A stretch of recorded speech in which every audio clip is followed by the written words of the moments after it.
bem com vocês?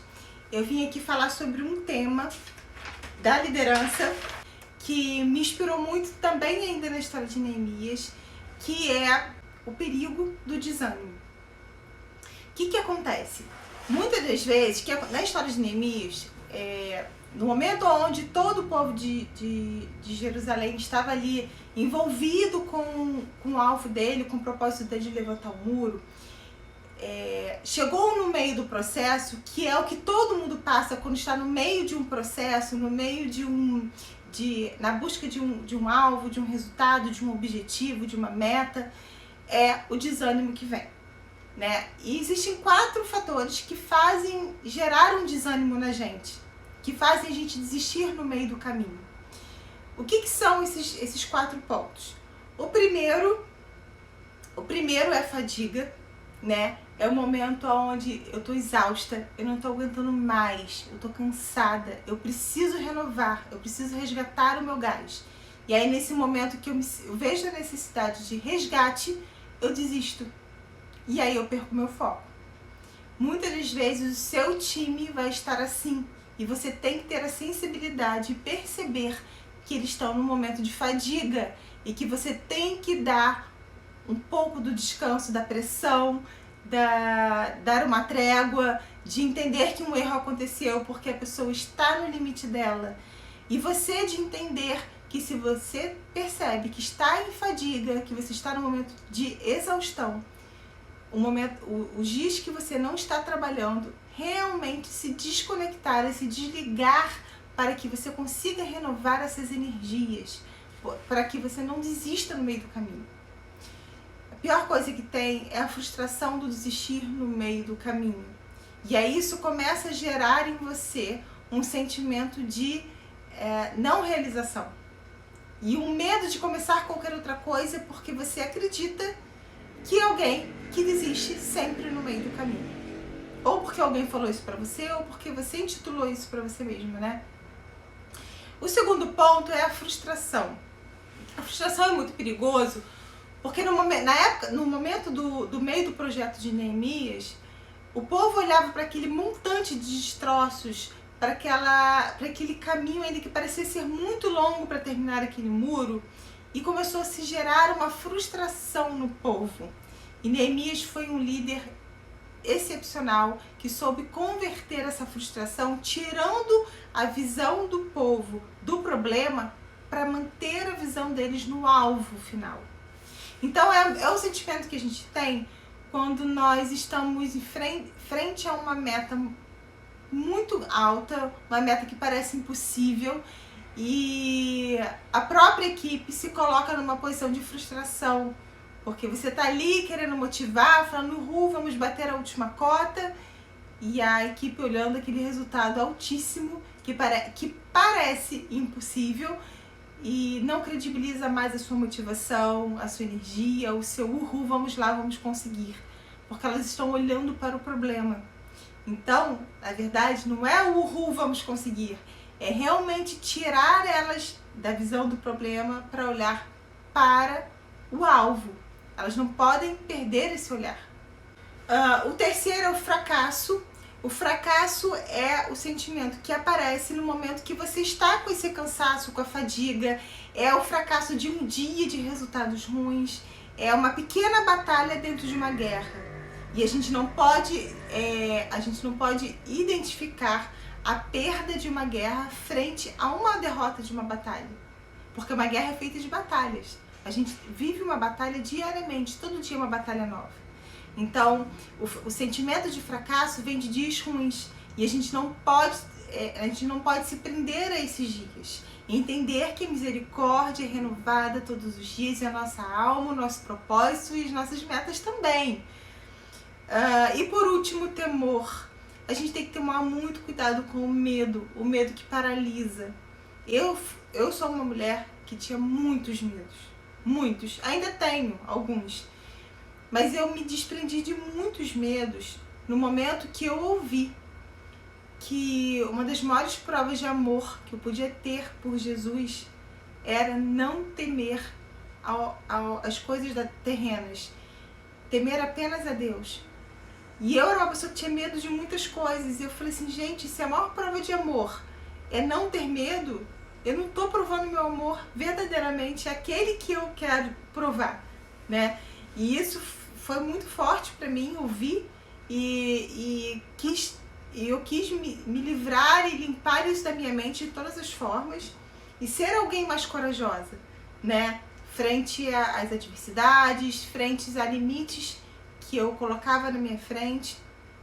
Então, o medo, ele é uma arma muito eficaz do inimigo, né? Na verdade, o desânimo é uma das maiores armas do inimigo. Ele usa isso para tocar o nosso emocional e fazer com que a gente desista dos nossos planos, desista dos nossos sonhos, desista do principal, que é o nosso propósito. Então, esses são os 4 pontos do desânimo e é algo que você, como líder, tem que saber administrar em você e ter a sensibilidade de perceber isso frente ao seu time. Às vezes eu, como gerente de loja, eu estava passando por uma sequência de dias ruins de vendas ou o mês estava muito difícil e aquilo começava a virar uma bola de neve e eu não pegava aquele caderno de cota. Eu entrava na loja determinada, naquele salão, junto com as pessoas, com os vendedores, e eu não olhava para o resultado do dia, eu não olhava para quanto estava sendo vendido, eu só olhava para onde eu queria chegar. E no final do dia era sempre surpreendente. E é engraçado que isso é muito antagônico com aquilo que a gente fala, né? Que a gente tem que ter as metas muito bem clarificadas, a gente tem que saber muito bem os nossos números para entender onde a gente quer chegar e o que falta, o que precisa. Mas isso era uma técnica minha que eu usava que dava muito certo, né? Então, assim, eu não atendia telefone, eu não queria falar com os gerentes das outras lojas que iam tirar a minha energia naquele momento que eu precisava estar focada, falando que não está entrando cliente, falando que o produto não chega, falando que a empresa não ajuda, falando que a cota é muito alta, que é tudo muito injusto. Aquilo roubava a minha energia. Então, como eu queria ter muito foco, eu precisava estar mais intensa naqueles dias, eu nem olhava para o número, eu só olhava para o meu alvo. E eu levava o time comigo. Então, muitas das vezes, você... O que acontece? Então, o que acontece? Existe uma energia, tá? Aqui tem uma bola de energia. Aqui é o seu ambiente de trabalho, aqui é aonde você vai definir o caminho que você quer seguir com o seu time através desse ambiente, dessa energia produzida.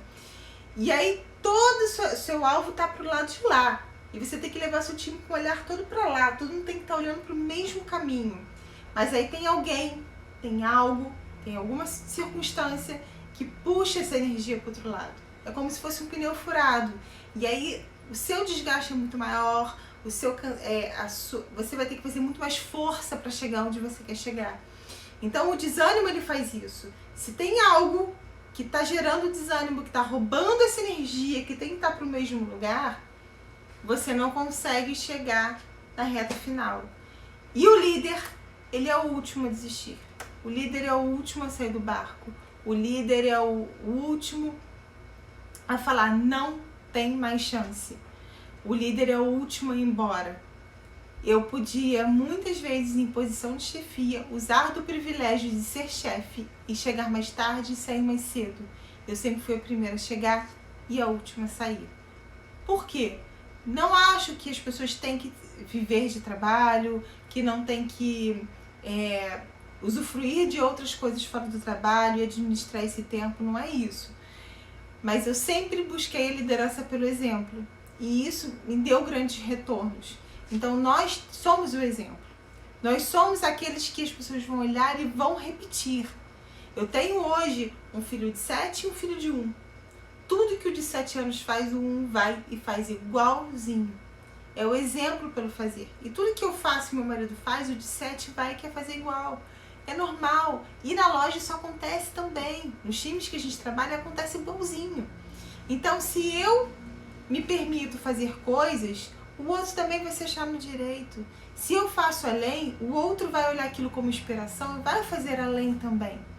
Então, o que eu quero trazer aqui é para vocês entenderem que vai haver o desânimo. Ele vai vir para vocês e vocês aprendam a administrar isso em vocês, tenham a sensibilidade de perceber isso no time e sejam líderes pelo exemplo, façam juntos. Eu sei que todos vocês já fazem, não é à toa que eu chamei vocês para estarem nesse grupo, acho que eu mais conheço com mais intimidade, mas não custa reforçar, não custa a gente estar revivendo, reavendo coisas que são tão importantes e que muitas vezes, por essa pressão que a gente vive de problemas, com essa pressão de responsabilidade, de grandes responsabilidades que a gente tem, a gente acaba deixando de lado o que realmente é mais importante. E não tem joia mais preciosa que o time, porque é ele que vai trazer o resultado para você de volta. Então, vamos ter essa preocupação, vamos ligar nossas antenas e entender que existe o desânimo, que ele vai continuar existindo com todas nós. E a diferença é que nós aprendemos a ser constantes. E ser constante é ser maior do que qualquer desânimo. É entender que se em algum momento eu já desisti de projetos, se em algum momento eu já desisti no meio do caminho de resultados, hoje nós estamos aprendendo a dominar o nosso cérebro. E para quem aqui se aprofunda mais na Bíblia, para quem acredita realmente que existe um inimigo no espiritual, não existe brecha para desanimar. Porque quando o desânimo vier, você já vai entender que o meu cérebro não vai permitir, a minha alma vai falar mais forte, e se vocês vão entender que isso está vindo de uma força que vocês não vão permitir que entre em vocês, e aí vocês vão gerar resultados extraordinários. Uma semana de muito resultado para todas vocês.